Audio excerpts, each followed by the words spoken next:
Yeah. Yeah, let's talk about colour. So you're colourblind. I am.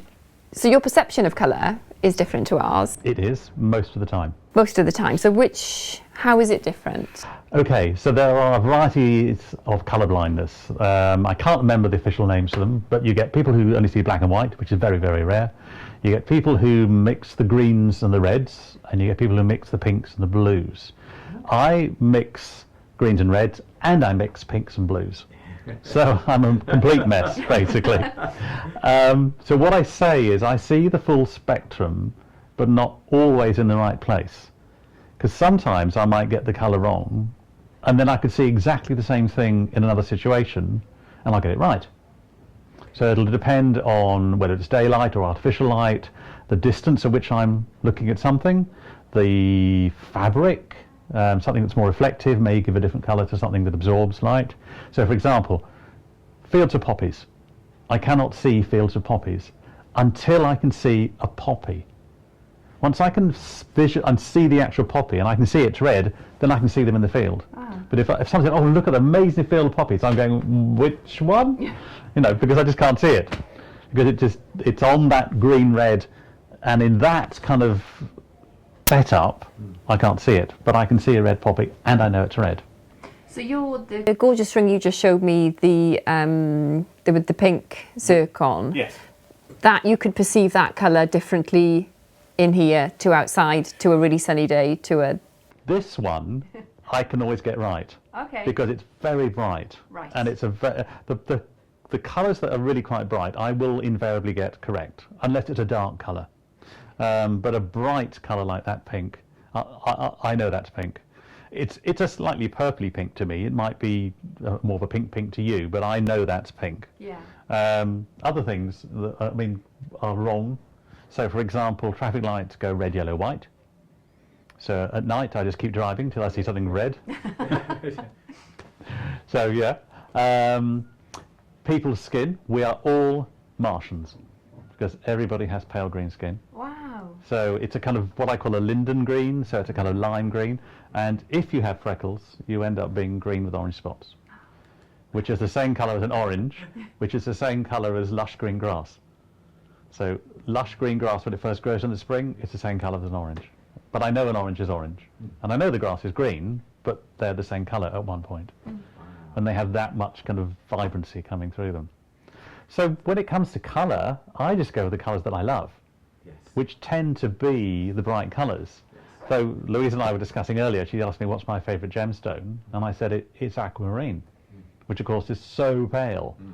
But I just know that there's something about aquamarine that I really love, even though it's a very, very pale colour that I invariably can't see. So what colour do you see? Or what shade, or what do you see? With aquamarine? Yeah. It tends to be either water white, or they tend to be invariably on the green spectrum. Right. So a kind of a bluey green. So a very, very, very, very pale teal is what I'd say. But then I can mix teal up with purple as well and not know it. I think either way, your perception of colour obviously helps you because your colour matching and your use of colour is amazing. So it works. Yes. Yeah. It works. does. Yeah. But what I find the amazing thing is that you will put your colours together within a ring or within a design, and I would look at it and go, I would never have thought of putting those colours together, but it works.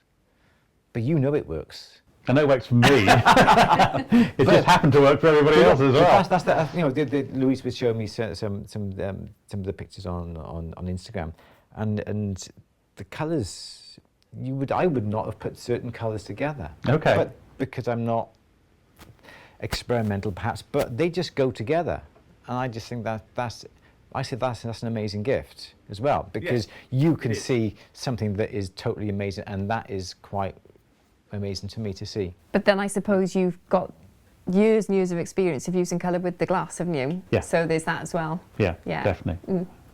It is. It's interesting. It's isn't very hard to get your head around it. And we were discussing this last night about what you see, what we see, what other people see, and in the way all the colours do work, because you have like a colour wheel, and this colour is the opposite to that colour, but you may not see that. That colour might be next to that colour, but just blows my mind. It really does. It's all right, just what it does. It really does.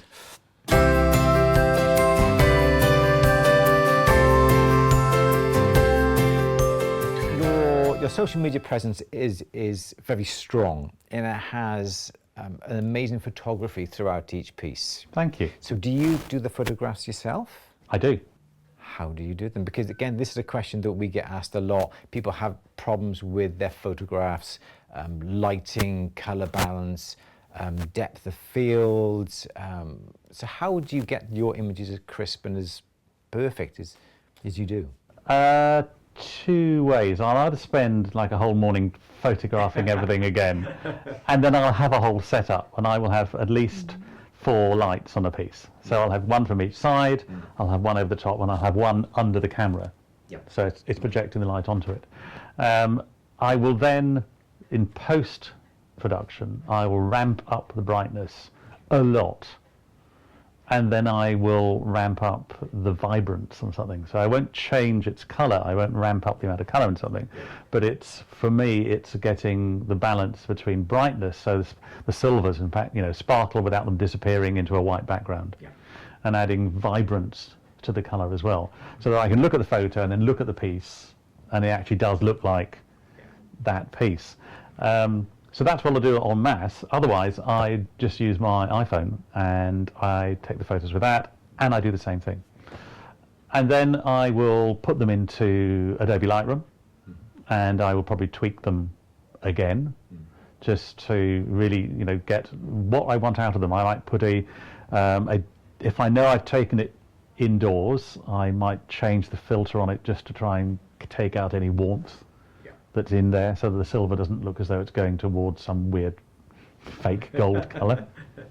And then before I put them together, so on my website, on my feed, where it's got this kind of red background where things tend to float in, I use a company in India, and I send my files over to them, and they cut them all out for me. So I just get the actual piece back as a Photoshop file, and then I can drop it onto my backgrounds and do it like that. So we were trying to figure it out, weren't we? Yes, because, there are loads of sort of apps out there that will take backgrounds away, and there's always something wrong with this. It's never exactly right. Yeah. So when you take your photographs with the lights, is it your phone, or is it as a DSLR? Is it? I have a DSLR that I use. I have a Canon, which I really like Canon cameras. They're the ones that I've had for years. Sure. It's just a simple setup. Yeah, just a very simple setup. It's on a tripod. It's on. I tend to use a telephoto lens, and again, white background, just sitting on a bit of the kind of like gooey, waxy stuff to hold the thing standing up, which then can get photoshopped out, obviously. Yeah. Clever. And then you import it then into Photoshop? Into Lightroom. Into Lightroom. Yeah, I use Lightroom to tweak the photos. Yeah, and then they get sent off to this company in India. They do the cutouts, and then I use InDesign to put the background and my logo and the image together. That's how you keep it all looking exactly the same. Very slick, yeah. Yes, I like it. Thank you. I like the idea. And does it take you long to do each picture, each image? Because everyone wants a quick fix, don't they? No, to be honest. You got it all sussed out. You know what to do. Yeah. I mean, if I really, really am going to do it with the camera and everything, then the setup will take half an hour. You know what it's like. And then so I'll spend the entire morning and get everything out and clean everything, and then get it on there to everything. So it's a whole day. But normally, I just doing the images with my iPhone as I go. Especially if I want to do a rush job and get it off to India and get it back again, sort of thing. Yeah. But, wow.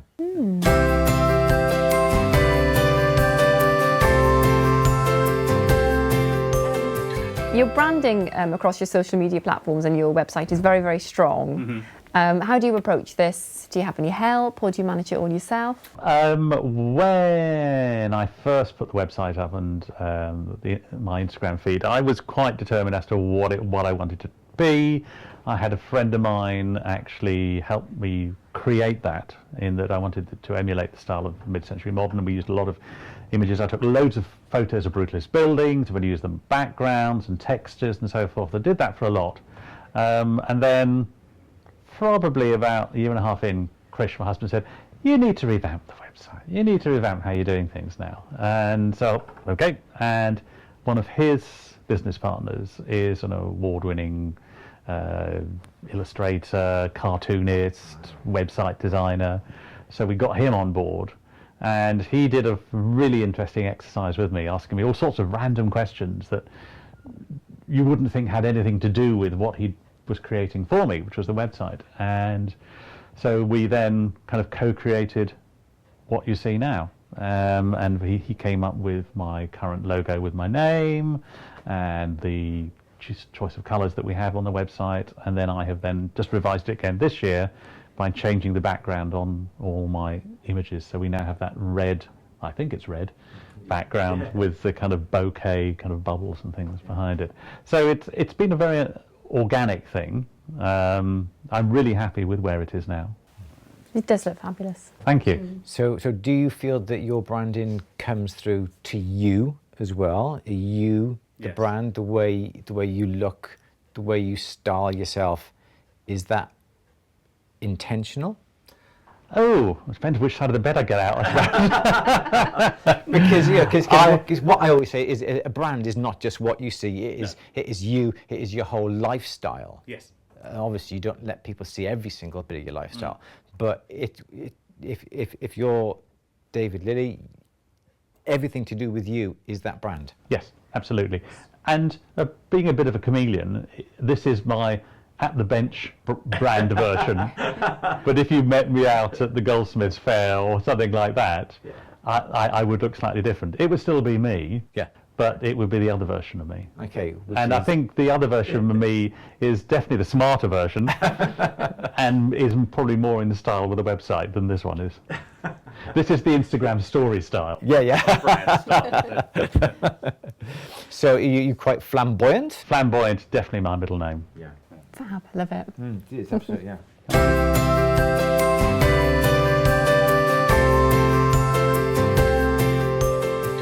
Boxes. How do you come? Because obviously, again, your branding is you. It's your socials. It's the jewelry, and then obviously when it comes to the presentation as well, that's still part of your branding. So how did you choose your packaging and your presentation?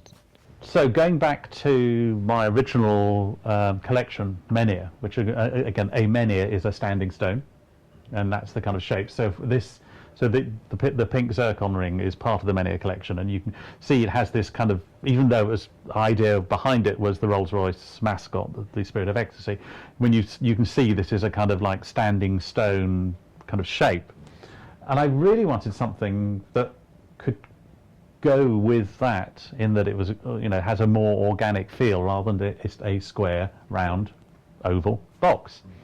And I found this company at IJL back in 2019. IJL is International Jewellery London, Yes, I think. that's the one. And this company's called Pica Design, P-I-C-A. And they had these wonderful kind of paper mache boxes that look like huge pebbles. Yes. And I thought that was a really fun way, in that, not every collection is like this, but at the time that was the major collection that I had. And it just spoke to the jewellery that was inside it. Because at run-of-the-mill ring boxes, that isn't going to never fit, gonna go in. is it? Yeah, so you have to come up with something then that is not standard production, off-the-shelf job, Yeah. so to speak. Yeah. So they work for you then. Yeah. Because the styles, and you can get them in different sizes, different shapes, different Yes. colours. Yeah, they come in black, kind of this mottled grey, and a pale grey, and they come in very small little pebbles up to quite kind of large and lozenge ones. So And how about the insides then? Are they foam? Are they, yeah, they wool, they're or- foam inside, Yeah. and so you can cut those obviously to as you need. They have standard cuts in them, but you can recut it as you need to get it in. Yeah. That's something that we find is very hard, is to find, especially with the vintage range ring boxes. We've got some lovely sort of reproduction vintage boxes. You can't close. they're that small, the rings don't close. Yeah. So it is great to see something that is totally, again, unique to the style that you do. Yeah, thank you. It's very good.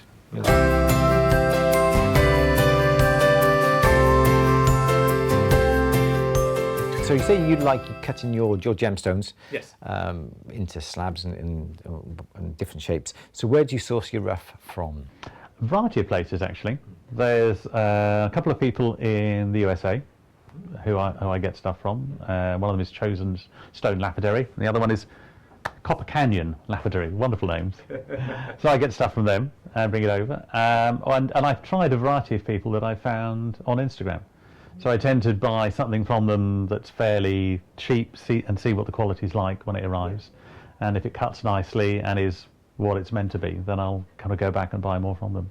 Okay, so from buying from abroad, you're basically, again, going back to your design, you're not following what we've got in this country, you are importing unusual stones. I think that's what stands out, especially on the piece around your neck. Yeah. Is that from America, that piece? Yeah. And something like that you wouldn't get, I know you wouldn't necessarily get it in this country, but buying it from abroad and bringing it in, Yeah.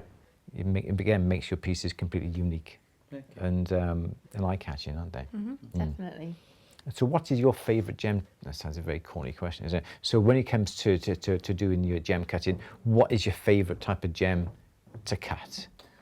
I love cutting boulder opals because of the surprise. Yes. In that you can usually see a seam in it or one on the top, and they're not very thick, these seams. And then you'll start revealing the colour bar, but there may be potch, which is the other stone that's in with it. There might be a potch in the middle, and you don't know whether the potch goes all the through or is actually sitting on top of the colour bar. So you just like gently go down a bit further and down a bit further and down a bit further, because you're removing the colour on the sides of it as well, on the hopes that will suddenly pop out and it'll be a complete opal. Like I said, sometimes it works, and you find you've got more colour than you expected, and sometimes you just go too far. And, oh well, never mind. Put that down to experience. Yeah, exactly. So it's fun to do, and they're nice, easy gems to cut and polish as well. For people who want to start, boulder opals are a great way to start, because you get the excitement of seeing what's coming together, and they are really quite soft gems.